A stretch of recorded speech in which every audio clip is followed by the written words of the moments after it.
All right, good afternoon. We're delighted to be joined by Sarah Hendriks, who is from UN Women, the Director of Policy, Program and Intergovernmental Division at UN Women. And next to her is Papa Seck, the Chief of the Research and Data Section at UN Women. They will be briefing you on the report, Women's Rights in Review, 30 Years After Beijing. And they'll also brief you about the events around International Women's Day. So we'll start with them, and then I will brief you. So Sarah, please, you have the floor. Thank you so much, Stefan, for your warm introduction. We are indeed delighted to be with all of you today at this noon briefing as we look ahead to the next 2 weeks of the Commission on the Status of Women. The Commission on the Status of Women, as many of you know, is the largest gathering on women's rights annually. And here in New York, it's second only to the UN General Assembly in terms of size and vibrancy of its gathering. We know that this is indeed a pivotal year, marking 30 years since the adoption of the Beijing Declaration and Platform for Action. That bold, that groundbreaking blueprint that was revolutionary and confirmed that women's rights are human rights.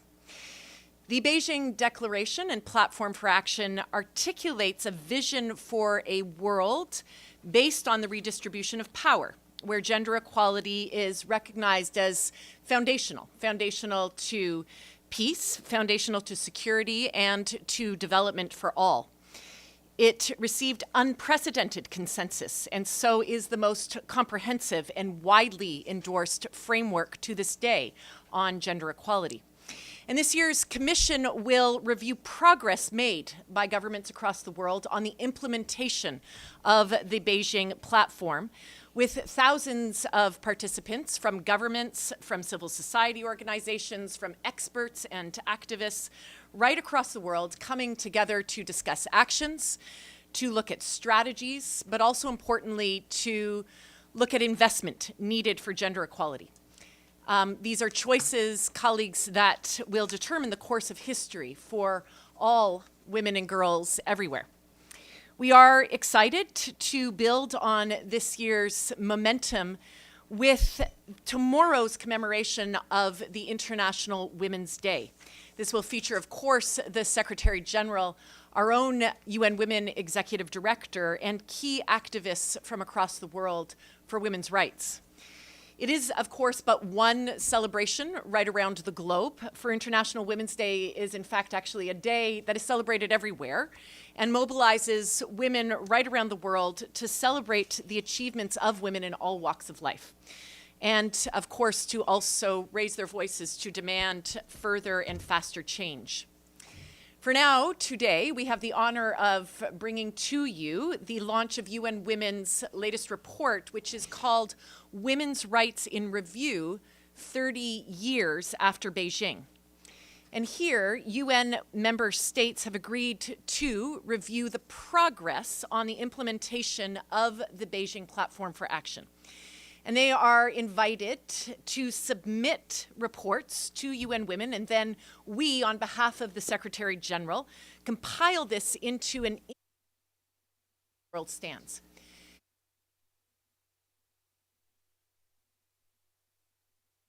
Global stock take on the status of gender equality and on the status of women and girls right across the world. 159 member states answered that call, which reflects, I think, the enduring relevance. It is really a clear testament to the continued relevance, the continued power of the Beijing Declaration and Platform for Action, and also reflects its consensus agenda. So this report provides an assessment of progress. It also, of course, looks at gaps, and it looks at challenges. Challenges for gender equality and women's rights over the past 5 years, and it outlines a forward-looking action agenda, what we call the Beijing Plus 30 action agenda, that we see as imperative to accelerate change, also in service of the advancement of the 2030 agenda. Fundamentally, what it shows us is that the good news story is that the world today is actually more equal for women and girls than ever before. and that tells us that progress is in fact possible. And yet the report will also show, with its data and evidence, that this progress has been too slow, too fragile, too uneven, and most importantly, that this progress is not guaranteed. So I'm now going to hand over to UN Women's Chief of Research and Data, Papa Seck. He's going to take us through some of the rich data in this report and profile that for you. Over to you, Papa. Thank you very much, Sarah. So our report finds that over the past 30 years, important steps have been taken to achieve the vision of the Beijing Platform for Action. The proportion of women in parliament has doubled. Maternal mortality has declined by a third. Girls have achieved parity with boys in upper secondary school, which is crucial for them to thrive. There have been over 1,500 legal reforms in 189 countries to level the playing fields for women and girls. But we also see that there is much, much further to go. We have more women in parliament than ever before, but still, 3/4 of parliamentarians are men. This means that laws and policies that don't reflect women's lives. Moreover, those women who do put themselves forward for political office often face unprecedented levels of violence and harassment, turbocharged by the misuse of digital technology. Maternal mortality is down, but still, millions of women die needlessly in pregnancy and childbirth. And the truth is, progress on this most preventable of problems has largely stalled since 2015. Though the world has reached parity in education overall, 60 million girls, mostly in sub-Saharan Africa and South Asia, are still not getting the opportunity to be in school, to finish school. And closely related to this is the fact that 1/5 of girls globally are still married as children. Legal reforms have been critical in advancing gender equality, and the areas where countries have been the most active, but laws still need to be implemented. In the context of crushing levels of debt, many countries struggle to invest in infrastructure, including public services and the justice system, to make laws effective and meaningful in women's lives. The recent cuts in official development assistance, which make it even more difficult, will make it even more difficult for countries to make the necessary investments to advance women's rights. The report also puts a spotlight on the increasingly challenging global context for advancing gender equality. Since the last time we conducted this review in 2019, the world has been rocked by a series of complex crises that have thrown progress off course. The COVID-19 pandemic saw domestic abuse spike, for example, and women lose their jobs much faster than men. And since then, they've been regaining them much more slowly. The gender gap in labor force participation, which is around 30 percentage points, has barely moved in 2 decades. And COVID-19 certainly made things worse. The world is experiencing a dramatic upsurge in conflict. Since 2010, the number of women living in close proximity to conflict has increased by more than 50%. And just in 2022, cases of conflict-related sexual violence have increased by 50%. And almost all of the victims of these horrific crimes are women and girls. The climate crisis continues to escalate. UN Women's projections show that without bold action, by 2050, 256 million women and girls could be pushed into food insecurity. And while the evidence of disproportionate gender impacts are clear, gender equality concerns are not systematically integrated into crisis prevention and response plans. This needs to change. Over to you, Sarah. Thank you so much, Papa. And let me close out by also noting an important contextual factor, which is that the world is, in fact, experiencing a growing backlash against gender equality and women's rights. Anti-rights actors who are increasingly well-funded and coordinated are actively undermining long-standing consensus on key women's rights issues. And where they cannot roll back legal or policy gains altogether, they seek to either block or slow down their implementation. And this backlash applies to both existing, but also importantly prevents progress on new areas in gender equality. 1 in 4 member states in our report reported that backlash against gender equality is holding up their implementation of the Beijing Declaration and Platform for Action. And so in essence, we believe that 30 years after the Beijing Declaration and Platform for Action, that we cannot afford to go backwards, that we cannot afford yet another setback, and that we certainly cannot wait yet another 30 years. UN Women, therefore, is proposing an action agenda, what we call the Beijing Plus 30 action agenda. And this action agenda calls on member states and stakeholders and partners to take action, to act on concrete areas that have evidence to quickly accelerate progress on the Sustainable Development Goals. So these actions are 6 of them. For all women and girls, number 1, a digital revolution.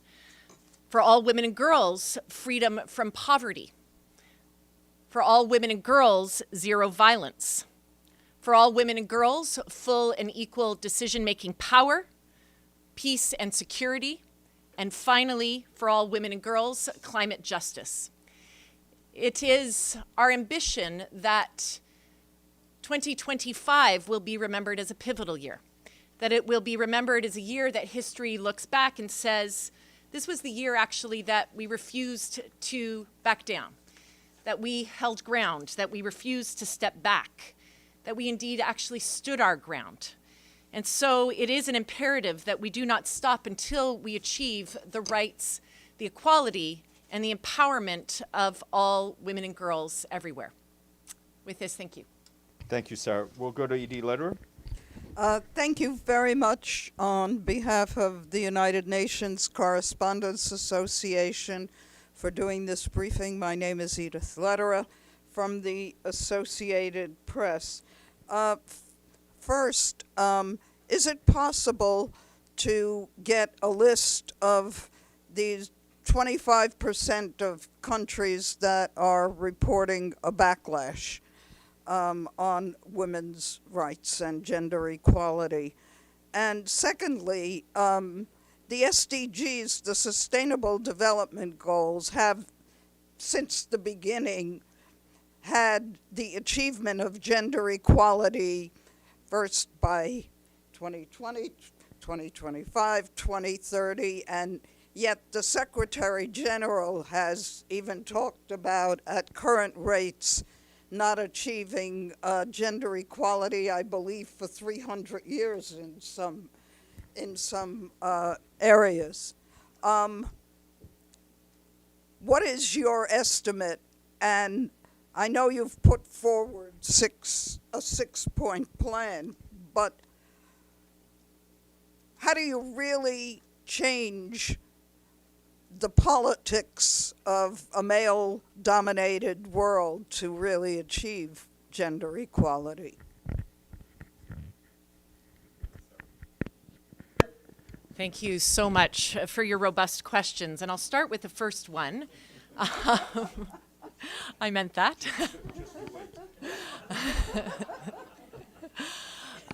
Your first question on the 1/4 of countries, it's actually 24% that reported that backlash against gender equality is a barrier to the implementation of the Beijing Declaration and Platform for Action. We can indeed provide that list. I will save you from me listing things here in this briefing, but we can certainly do so thereafter. I will say that this is a significant finding, and I will also say that it's likely underreported and therefore underrepresented. It does, however, reflect an increasingly hostile environment. And it does reflect that this hostile environment manifests itself in deliberate and organized attempts to actually roll back established commitments on gender equality and women's rights and prevent further advancements from gaining ground. And I would say, if I could, that this is not new, that we have seen this environment of backlash in various manifestations across various countries around the world for quite some time. It is not a new phenomenon. What is new is that it's gaining in greater speed and scale and velocity. Furthermore, this backlash is also something where, because it's not new, we also know the playbook quite well of how this is manifested.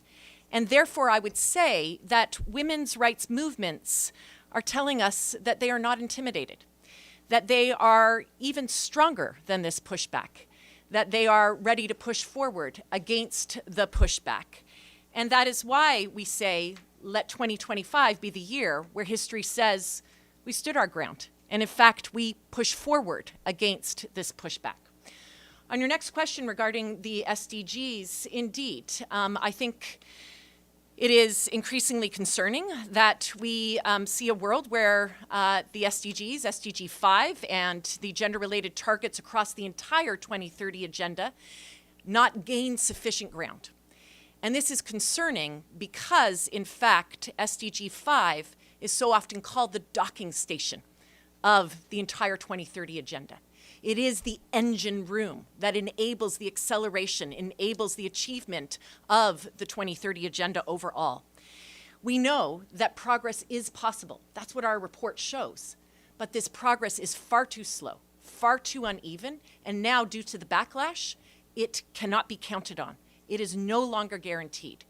And so right now, a girl who is born today will wait until she is nearly 40 years old, until she sees equality in parliaments everywhere, parity in parliaments. She will be 68 years old until child early and forced marriage is ended around the world. And she will not even live to see the day by which extreme poverty, which has a female face, is eradicated from this earth. She'll be 137 years old by the time the feminization of poverty ends. Thank you. Sherwin? Sherwin Bryce, please, South African Broadcasting. I think to sort of expand on Edie's question in terms of this pushback we are seeing, in countries like the United States, for example, where attacks against diversity, equity, and inclusion are quite pronounced. In terms of the firings we've seen in the military, and in terms of what the president said just the other day at his joint address to Congress. So, given that this is we're in a world where social media plays such a prevalent role and statements are made, what does your pushback really look like beyond the 6-point plans included in reports? Right, reports don't have the same kind of impact as someone in a powerful position standing up and saying that this, we're against this woke agenda. How do you push back in a visceral way, in a public way, against the erosion you're seeing here, instead of hiding behind a report that a lot of people won't read?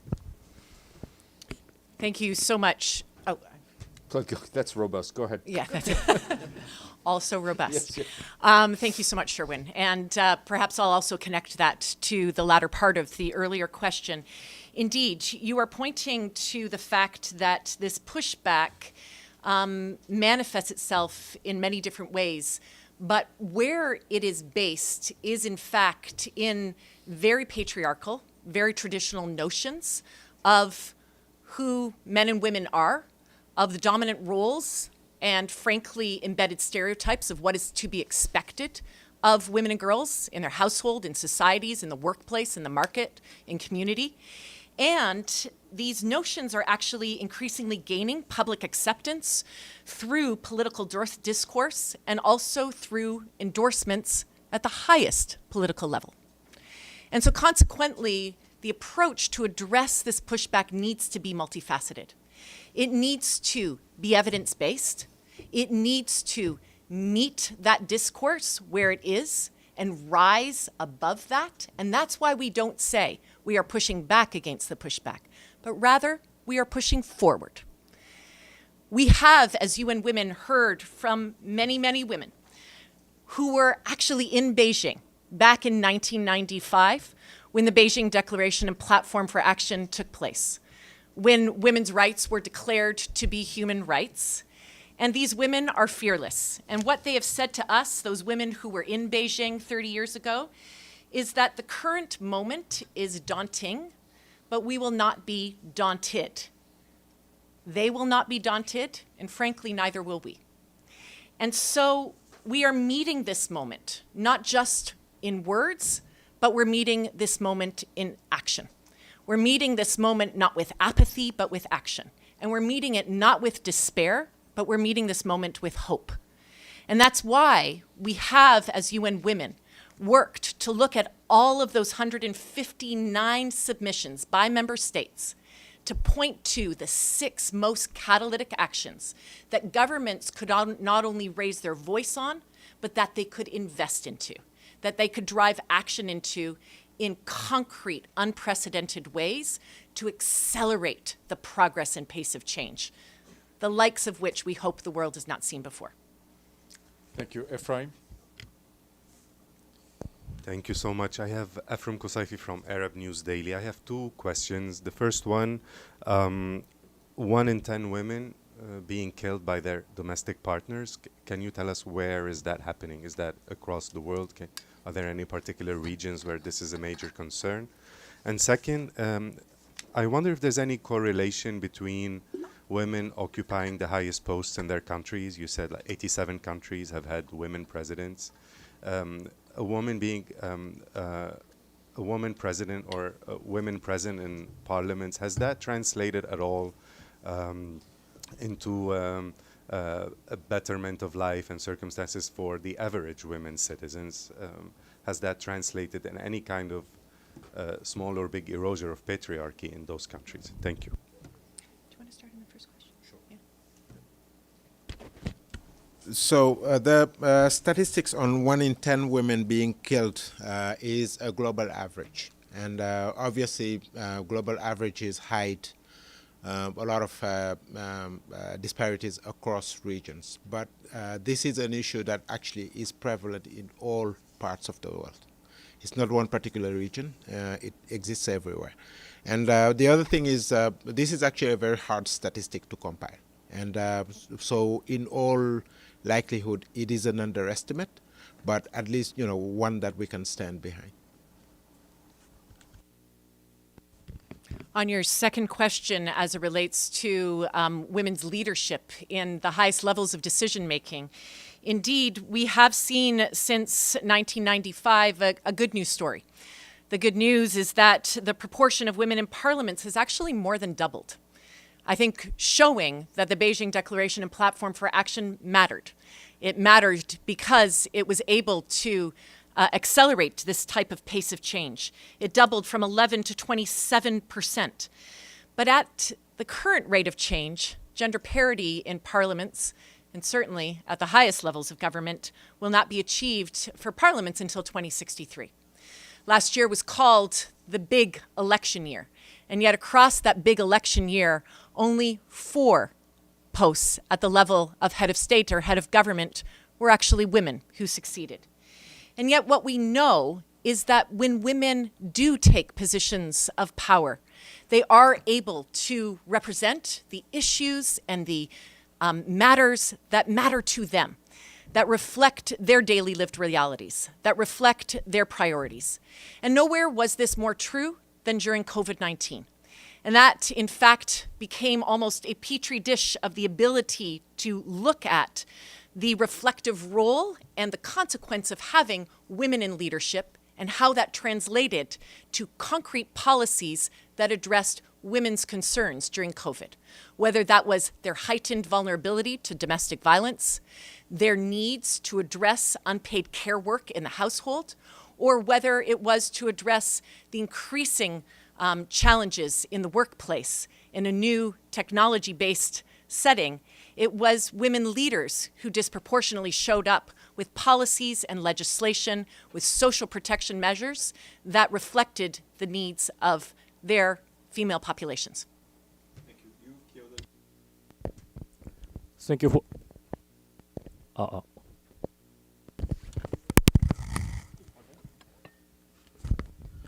Hi, thank you for your briefing. My name is Yu from Kyodo News, Japanese news agency. My question is about the annual meeting, which will be started from Monday, especially about the political declaration.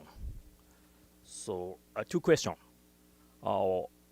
First is a technical question. So, when will be adopted as the first day, as the first session? And secondly, could you explain the point of the declaration? Thank you.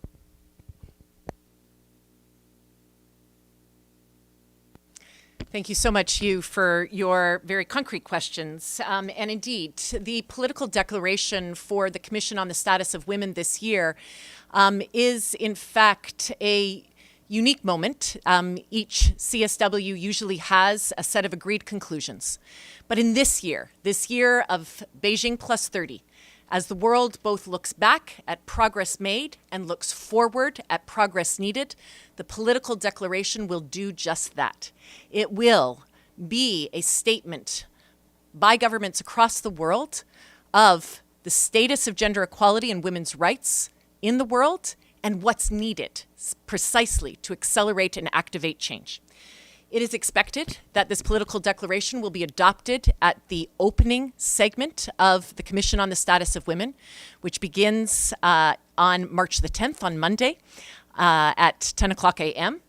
And furthermore, in terms of its precise timing of adoption, it will be during that segment when it gets formally gavelled. Right now, member states remain in deliberations, but UN Women remains absolutely optimistic that member states will indeed reach a consensus on that political declaration, affirming, in fact, the importance of multilateralism, affirming, just as they did with the Beijing Declaration way back in 1995. Thank you. Thank you. I'm Ahmed Fathi, ATN News. Let me switch a little bit from the statistics and the parameters and focus on current affairs, areas of armed conflict and areas in trouble, let me put it this way. Afghanistan is the most or the largest example for that, and where women's rights are almost non-existent. Moving to Yemen, to Gaza, to Sudan, to even to Syria, where there is tendencies to limit the women participation, and that's have been obvious in the statements that's been made from the de facto government in place. What does UN Women gonna do in facing these continuing problems? And yet emergencies around the world, and I mean especially in Afghanistan. And what's the role of member states, and is it included in the political declaration or as part of the agenda? Thank you. Thank you so much, Ahmed, for your very important question, which reflects the growing complexity of context that women and girls find themselves in. I think, Ahmed, to put sobering reality to this, we have seen just in the past year a nearly doubling of the proportion of women who have been killed in armed conflict. Furthermore, there are now, right now, over 617 million women around the world who live within a 50-kilometer proximity to conflict. And that figure has also doubled just in recent years. And so we are seeing in places as far-reaching as Yemen, as Syria, as Gaza, and especially as Afghanistan, that the context of conflict and crisis is becoming even more protracted, even more complex, and is showing to have an even more egregious effects on women and girls' lives. What I do see in the deliberations on the political declaration is that this has been top of mind for member states, and that we can expect to see in the political declaration communication and statements not just of concern, but of prioritization and action to address the needs, the rights, and the lived realities of women and girls who are deeply affected by crisis and by conflict. Thank you. Margaret? Hi, Sarah. I'm over here. Hi, it's Margaret Bashir with Voice of America.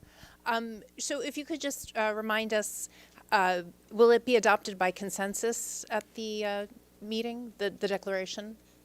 Or is it a recorded vote? It's a consensus vote, right? Yes, it is expected, and we are optimistic that the political declaration will be adopted by consensus. And how long have the negotiations been going on before the CSW?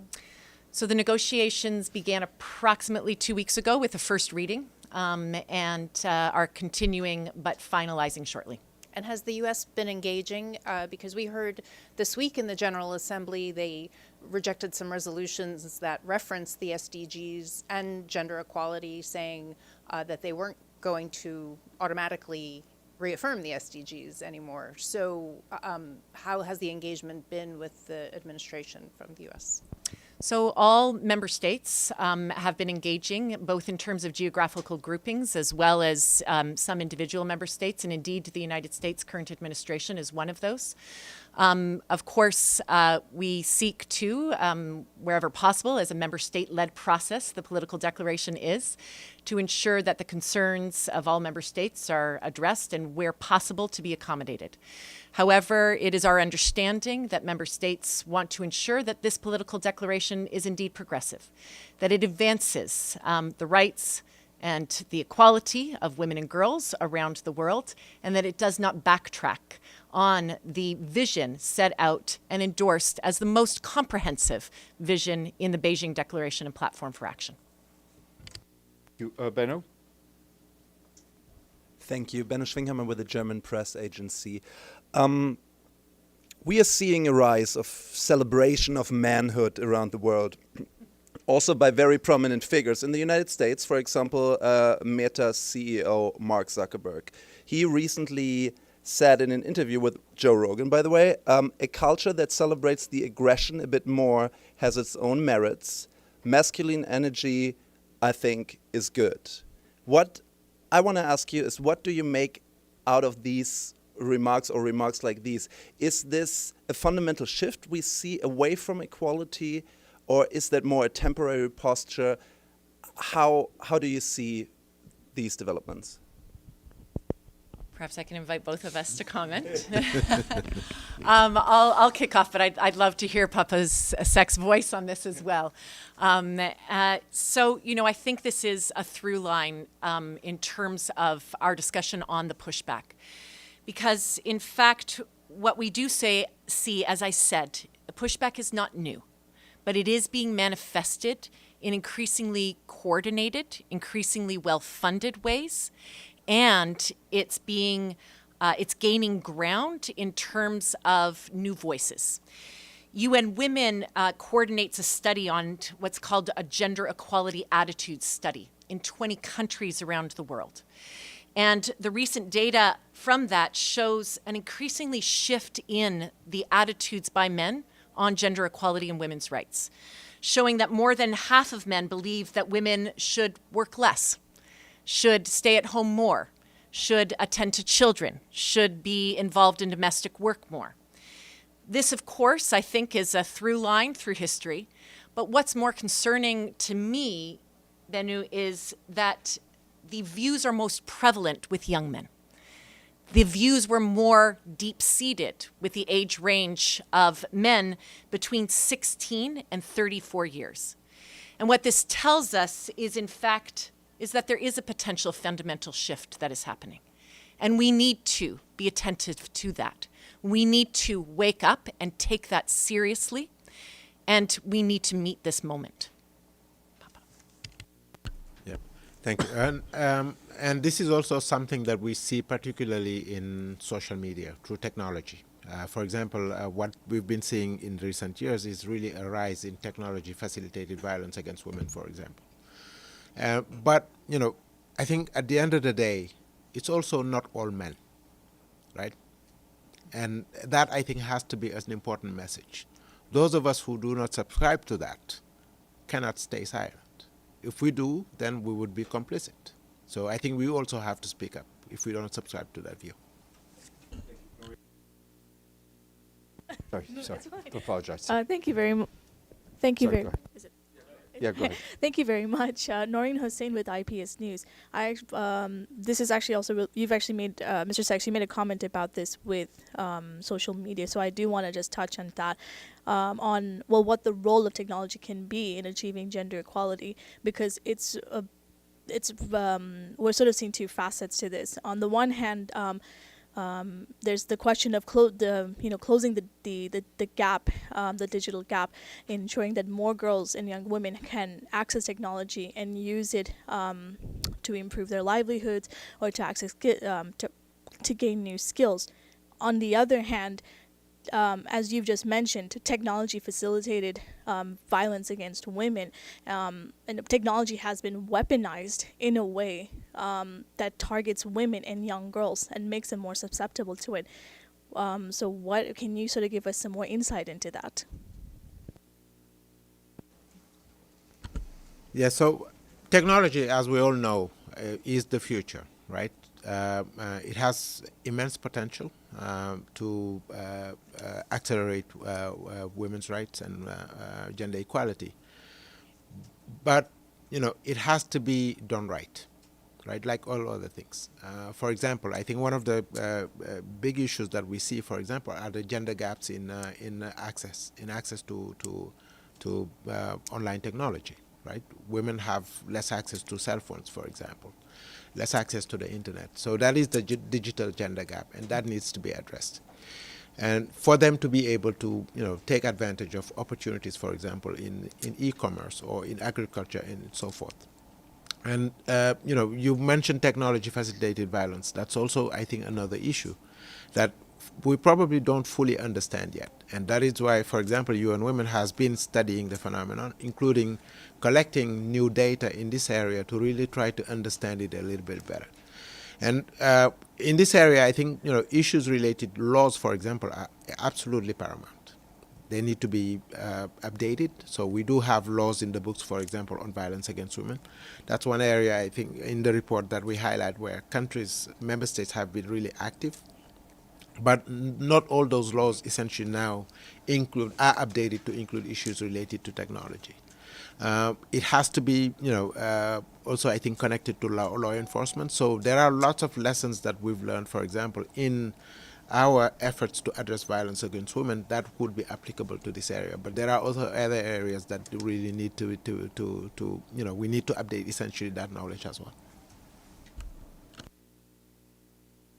Questions on screen, and we'll have to wrap it up and release you to your day jobs. Thank you. Nabil Abisab, Al Arabi TV station. So you talked about 20 countries. You studied trends in 20 countries. Can you be more specific when it comes to Northern America, Europe in specific, these trends in the Western countries in general? Do you see indications that the backlash you talked about is more obvious now in the Western countries? Because usually the highlight of women's reports used to be focused more on the southern countries, Sub-Sahara, Middle East, etc. So I would like to know about the Western countries also on this point. And also, there is now a strong debate about no men in women's sports.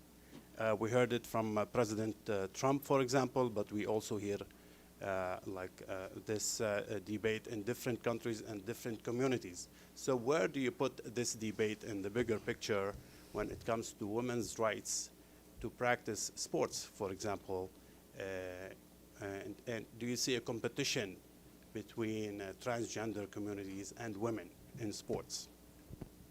Please. Thank you so much, Nabil, for your questions. Indeed, the study that I reflected on earlier points to the ubiquitous and universal translation of the growing backlash and these embedded patriarchal and very traditional views of women and girls that are gaining ground right across the world, and especially in developed economies, as you framed it, in Western countries. And I think this translation that is essentially translating into some sort of a culture war and a war of ideology is of great concern, especially as it manifests in traditional notions of masculinity, the way in which it is rooted in patriarchy, but the way in which it's also rooted in hate and in misogyny. For UN Women, and certainly for the UN, gender is not an ideology. It is a human right. It is, in fact, an accelerator of development. It is an enabler of peace. It is not an ideology. And so the imperative to address the backlash remains with us all, including and especially with the voices of men and boys themselves, as Papa has pointed to. In terms of your second question around sports, for UN Women and certainly the UN supports the International Olympic Committee's policy on transgender athlete participation and its guidance to international sports federations, which actually outlines very clear principles and procedures for inclusive sporting practices. In terms of our approach to DEI, our approach is based on the UN Charter. The UN Charter, which says that all human beings are born free and equal, with equal dignity, with equal worth, and with equal rights to non-discrimination. Thank you. Iftikhar and then Abdelhamid on screen. Go ahead, Iftikhar.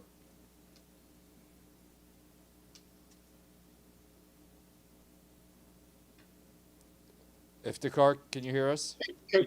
Thank you, Steph. I think a little louder, Abdelhamid please. If we could put the volume up a little louder here. Yeah, go ahead. Go ahead, Iftikhar. This is Iftikhar Ali from Associated Press of Pakistan. Although Abdelhamid was ahead of me, but let me ask my question. Does this conference has any mechanism or some sort of contact with suffering women under foreign occupation, like in Palestine and Kashmir? And secondly, does Malala Yousafzai has any role in this conference?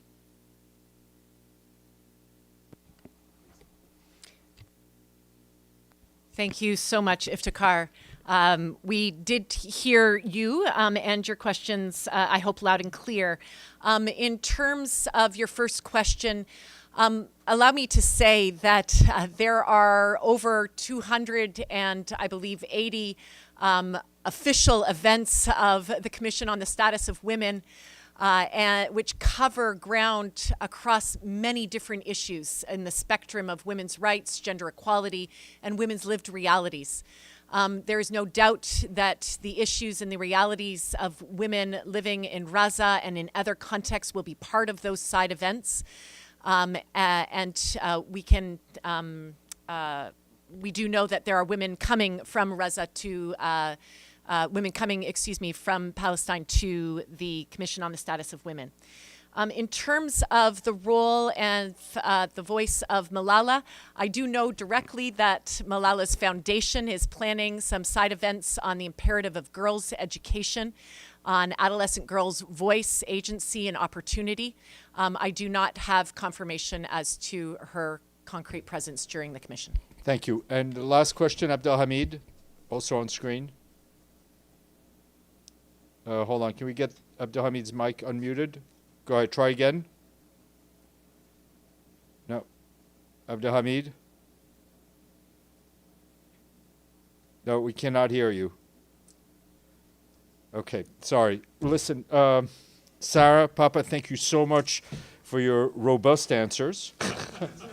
And now I'm going to have to use an adjective after every question. So, but thank you very much for a most informative briefing, and then we'll go on with our regular programming. Thank you.